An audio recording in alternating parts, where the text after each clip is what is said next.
अद्भुत है कि पहली बार जिसके ऊपर संगीन आरोप लगे हैं, जो शराब घोटाले के सरगना और मास्टरमाइंड माने जाते हैं, अब वो तय करेंगे कि किस प्रकार से जांच एजेंसी उसको बुलाए, किस प्रकार से जांच हो और किस प्रकार से वो जांच में शामिल होंगे। परंतु आज का लबोलुबाव यही है कि आठवीं बार जब समन गया है, तब आठवीं बार आज केजरीवाल जी ने समन के सामने पेश होने से इनकार कर दिया है। और यदि कोई छिपाने वाली बात नहीं है तो सवाल तो ये बनता है ना कि केजरीवाल जी चोर की मूंछ में तिनका क्यों है। आपने जब पहली बार समन आया तब बहाना बनाया कि मैं चुनाव में व्यस्त हूँ, फिर दूसरी बार आपने विपासना का बहाना बनाया, फिर उसके बाद आपने कहा कि विद्वेषपूर्ण कार्रवाई है, फिर एक और बहाना बनाया। लगातार ABCD चल रहा है। A for avoid summon, B for बहाना बनाओ, C फॉर छुप जाओ, D फॉर डाइवर्ट करो। केजरीवाल जी, ये बहाने नहीं चलेंगे। अगर ये विद्वेषपूर्ण कार्रवाई है तो अभी तक ये समन स्क्वॉश क्यों नहीं हुए कोर्ट के द्वारा। कोर्ट ने तो समन को ठीक बताया और आपसे जवाब पूछा कि आप क्यों नहीं जा पा रहे। कोर्ट ने संजय सिंह, मनीष सिसोदिया को, विजय नायर को अब कई महीनों से राहत नहीं दी है। कोर्ट इस केस को खारिज नहीं कर रहा। और कोर्ट के अलावा कांग्रेस पार्टी भी जो है, जो आपकी चहीती पार्टी है, अब जिनके साथ गठबंधन बन चुका है, वो भी तो कह रही है कि शराब घोटाला हुआ है और आपको जांच में शामिल होना चाहिए। अन्ना हजारे की उंगली पकड़ते थे तब ये कहते थे कि पहले इस्तीफा फिर जांच होगा। आज इस्तीफा तो दूर की बात, जांच में शामिल होने से कतराते हैं। ये बहाने बनाना बंद कीजिए। आगे किस प्रकार से करेंगे वो बंद कीजिए और बताइए कि आज आप शामिल क्यों नहीं हो पा रहे। सवाल शराब घोटाले से लेकर जो है कि 2.5% से 12% कमीशन कैसे हुआ, हजारों करोड़ रुपए आपने मुनाफा कैसे दिया, ब्लैक लिस्टेड कंपनी कैसे आए, कैसे प्राइवेट सेक्टर को होलसेल दे दिया, इसका जवाब दीजिए। और अगर घोटाला नहीं हुआ है तो नई पॉलिसी हटाकर पुरानी पॉलिसी पर क्यों चले गए, इसका जवाब दीजिए। परंतु अरविंद केजरीवाल अब लालू के संगत में है, लालू जी के संगत में है, तो इसीलिए अब उनके पैमाने बदल चुके हैं। It is extremely absurd that a person who is facing serious allegations of being the mastermind of the Sharab Ghotala is now going to determine how he will appear, when he will appear, and things which are unheard in law. The fact of the matter is today that the 8th summon has also been skipped by Mr. Kejriwal. The fact of the matter is that if there was nothing to hide, चोर की मूंछ में तिनका नहीं होता, तो Mr. Kejriwal would have appeared before the agency. The fact of the matter is that when Mr. Kejriwal was under the tutelage of Anna Hazare ji, he used to say पहले इस्तीफा then जांच. Today forget istifa, no cooperation in janch because he's under the tutelage of Lalu Prasad Yadav ji. The fact of the matter is that ever since the summons have been sent, he has been making one after the other excuses. First a Vipassana excuse, then an excuse that he's busy in elections, then an excuse that it is a vendetta politics. If this was vendetta politics, why hasn't the court quashed the summons? Why hasn't the court stayed the summons? Why hasn't the court given relief to Manish Sisodia, Sanjay Singh, Vijay Nair, or in the case, why it has not quashed the case? And if it is vendetta politics, the Congress party is saying that there has been corruption and Mr. Kejriwal must answer.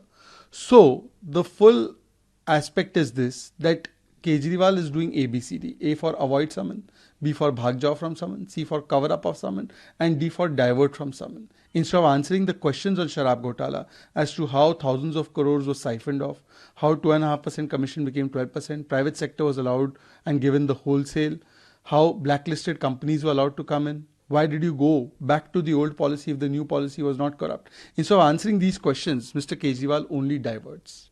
देखिए, अद्भुत है कि जिन लोगों ने गौ माता का चारा चोरी कर दिया, जिन लोगों के पार्टी वाले राम मंदिर को गुलामी की निशानी बताते हैं, जिन लोगों ने रामचरितमानस को चंद्रशेखर ने पोटेशियम साइनाइड कहा, जिन लोगों के गठबंधन में सनातन को समाप्त करने वाली बातें करते हैं, जिन लोगों के गठबंधन में प्रभु श्री राम को काल्पनिक कहते हैं, राम मंदिर का विरोध करते हैं, प्राण प्रतिष्ठा का विरोध करते हैं, हिंदू को हिंदू टेरर कहते हैं, हिंदुत्व को आईसिस कहते हैं, ऐसे लोग आजकल सर्टिफिकेट दे रहे हैं कि कौन हिंदू है कौन हिंदू नहीं है। तो ये बड़ा अद्भुत और बड़ी विचित्र स्थिति है। परंतु मुझे लगता है कि कम से कम आज जिन लोगों ने चारा चोरी किया है या जिन लोगों ने जिस प्रकार से हिंदू धर्म को अपमानित करने के बयान दिए हैं, वो ये टिप्पणियां इसलिए कर रहे हैं क्योंकि 90 से ज़्यादा बार भी प्रधानमंत्री नरेंद्र मोदी को व्यक्तिगत टिप्पणियों से उनके परिवार पर, उनके समाज पर, उनके जाति को लेकर गालियां देने का एक पुराना चलन रहा है। और ये परिवारवादियों को पता है कि एक चाय वाले का बेटा जब प्रधानमंत्री बनता है, देश को उन्नति की ओर ले जाता है और भ्रष्टाचार सहन नहीं करता, तो इन लोगों ने लगातार प्रधानमंत्री नरेंद्र मोदी को व्यक्तिगत टिप्पणियों से और गाली गलौज से अपमानित करने का प्रयास किया है। मुझे लगता है कि 2024 में जनता इसका ठीक से जवाब देगी। Those who have been cooking meat and mutton during Shravan Maas, those whose leaders have said Ramcharitmanas is potassium cyanide, those whose leaders have said Ram Mandir is Gulami ki nishani, those who have not even spared the chara of Gau Mata, those whose alliance partners said Sanatan Samapti, that we should eliminate Sanatan, Hindu terror, Hindutva is like ISIS, oppose the Ram Mandir Pran Pratishtha, oppose the existence of Prabhu Shri Ram. Those people are handing out certificates about who is Hindu, who is not Hindu.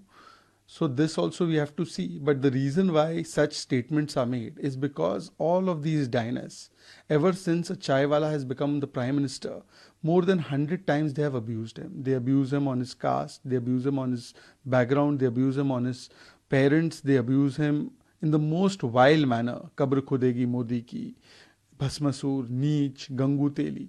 And today yet again they are trying to abuse him, insult him. The people of India and particularly the people of Bihar will respond to this. देखिए, राहुल गांधी जी जो रघुराम राजन के शिष्य है, उन्होंने अभी अभी MRP का मतलब मिनिमम रिटेल प्राइस बताया है मैक्सिमम रिटेल प्राइस के बदले। अब जिनका बौद्धिक स्तर इस प्रकार का है, जब वो बातें रखते हैं बेरोजगारी के बारे में, तो कम से कम उनको तथ्य और आंकड़े देख लेने चाहिए। परंतु कोई हैरानी की बात नहीं है कि राहुल गांधी आज जब पूरी दुनिया में भारत की अर्थव्यवस्था का डंका बज रहा है, जब भारत का 8.4% GDP ग्रोथ रेट आ रहा है, जब IMF कह रहा है कि भारत जो है वो दुनिया में एक ग्लोबल ब्राइट स्पॉट की तरह है, तब पाकिस्तान की अर्थव्यवस्था किस प्रकार से भारत से बेहतर है। वही पाकिस्तान जो कटोरा लेकर या पूरी दुनिया के सामने जाता है या एक बोरी आटे के लिए किस प्रकार की वहाँ पर स्थिति बन जाती है, उसी पाकिस्तान को एकदम ऊपर बताना और भारत की एक प्रकार से अंडरमाइनिंग करना, ये इनकी पुरानी आदत बन चुकी है। अभी हमने देखा BK हरिप्रसाद ने भी पाकिस्तान की पैरवी किस प्रकार से जमकर की।